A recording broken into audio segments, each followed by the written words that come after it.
Rolling. All right, we're ready to go. Governor, thank you so much. We'll get right to it. So we know more than $40 million has been collected for the Tornado Relief Fund. How much of that money has been used so far, and what has it been used for? Well, the first commitment that we made is that we were going to grieve together, that we were going to be there for all of the families that had lost someone in these tornadoes. So we have now provided payments to each and every family that lost an individual, first commitment from this fund.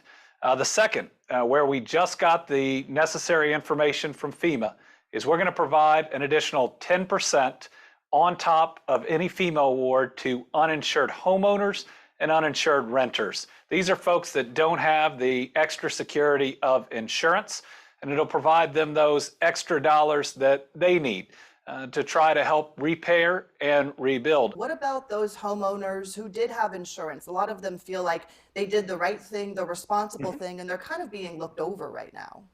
Well, we believe that they're going to be included, but let's first start at where some of these tornadoes hit. They hit areas of Dawson Springs that I know well, and other communities where people are struggling, where they're already having trouble, say, making the rent, and rental insurance on top of it is just too difficult. We want to make sure that those people don't fall further behind. And the way the FEMA process works is FEMA only comes in, on top of insurance. But with that said, we are starting with the uninsured, meaning they need more help immediately, because thankfully we're getting a pretty good response from insurers, maybe better than anticipated, and it's good to see. But our hope is we'll be able to extend that additional 10% to insured homeowners and insured renters, and I believe we're going to be able to do that. We know you've said it's a goal this entire time for this money to last far beyond when other help, such as FEMA or Red Cross, has dried up. What does that long-term process look like? Well, what we know is that this, more than any other natural disaster that I've ever seen, is a long-term cleanup and rebuilding operation. It's going to take several years. And there are a lot of wonderful organizations that are on the ground right now, and we thank all of them. But they're going to be needed elsewhere when disaster strikes in different places. So our goal is to be there, especially, month 6 to month 24. To make sure that we can meet the needs and even the unanticipated needs of these families. Traditionally, what will happen is after disaster hits, FEMA will, for instance, try to move people into other housing in the city or the community. Well, we have entire towns that are wiped out. And so it's more complicated in medium-term housing, in the needs of those individuals, in so many businesses that have been knocked down. So we know the level of help that's going to be needed is bigger than ever, but also the amount of time it's going to be needed is longer than ever. I think people definitely hear your plan. They hear the need for this long-term funding, but people are suffering and hurting right now. What do you say to those who say they are not getting the help they need just to make it through the day?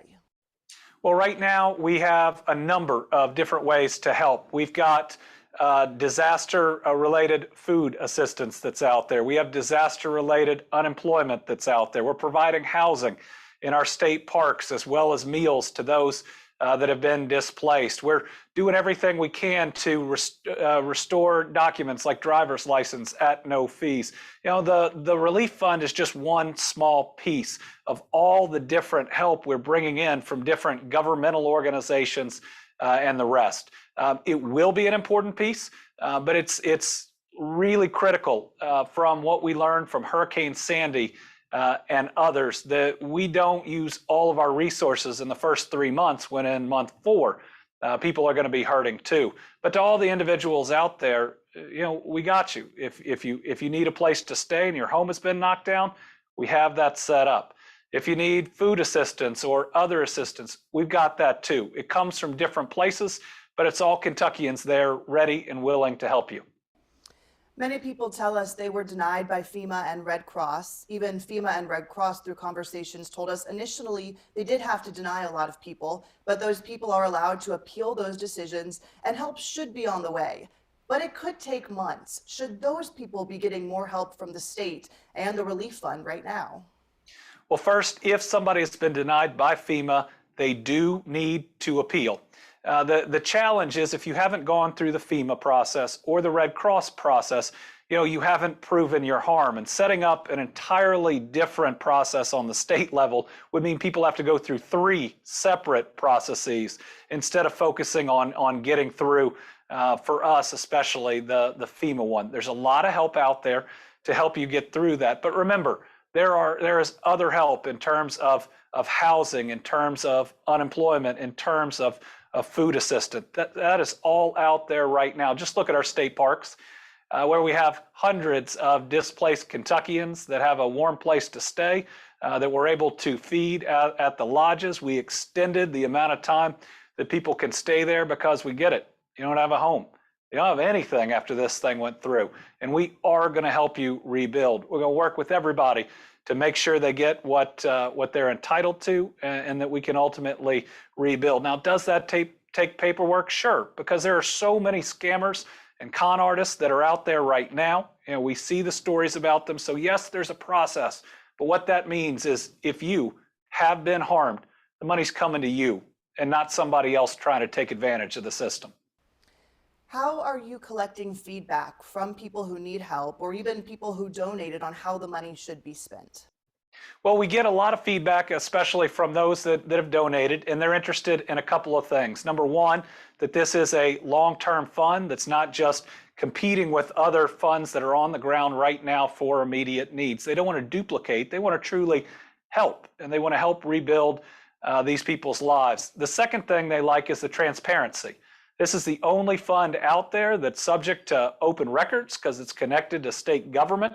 That's going to be subject to audit, and people are going to be able to see every expenditure and know, because it'll be out there, that we took $0 in administering the fund. Also, I think the only fund that is sending 100% of what's been donated to individuals. There's certainly a fear of a lack of transparency, a fear that this money is not going to the tornado survivors, the victims, their families. You mentioned this open records request, but how will you make those records available throughout the process so the public doesn't have to wait years once all the money is spent to find out how it was spent?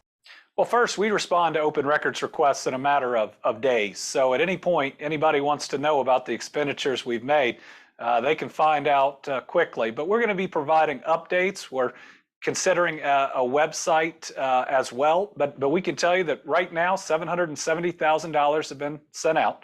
That's $10,000 per individual that passed away for their burial expenses. Again, we can document every single cent and where it's going, and the public's going to be able to see that. This is the most transparent fund, not just because we're committed to doing it, but as a matter of law.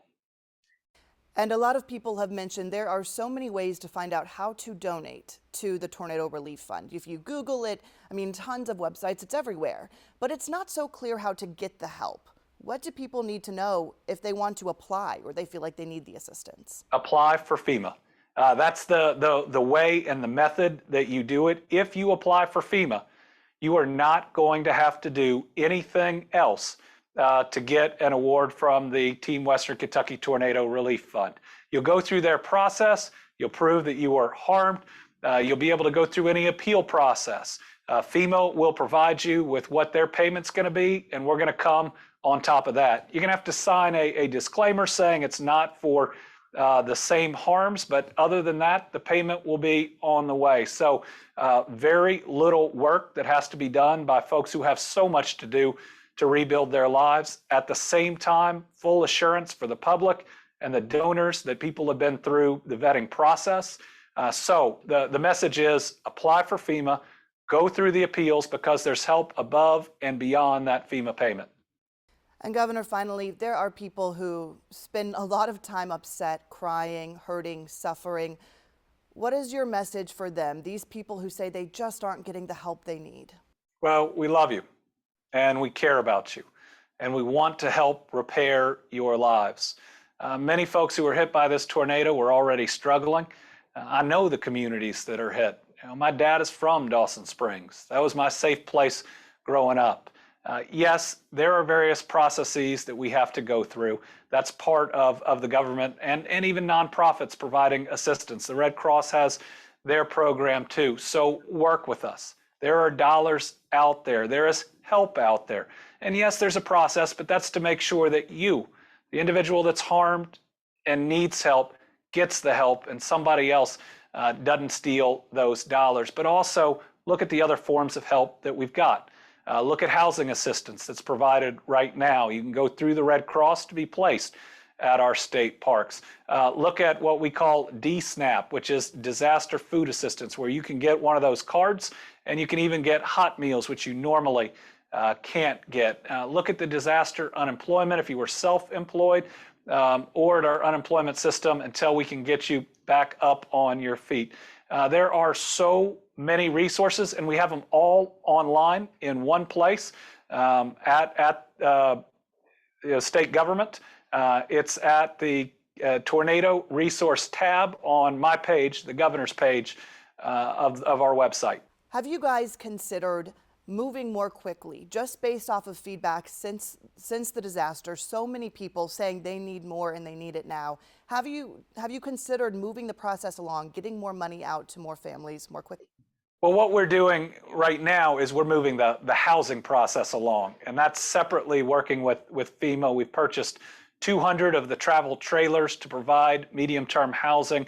We're working on the hookups to move those families out of a hotel room and into a more permanent place. We're working on setting up seminars to where people can apply for and get that disaster unemployment. Listen, this fund is important, but getting people the regular help that the other government programs provide immediately is a priority that provides them more security than a one-time payment. But with that, I have to be able to tell every single donor that we made sure that these dollars went out to those that have been harmed. So work with FEMA. There's been about 14,000 applications. A bunch of them have already been approved for payment. We got their data today. We've been requesting it, so we'll be going through it, and we hope that the first checks will be going out as early as next week.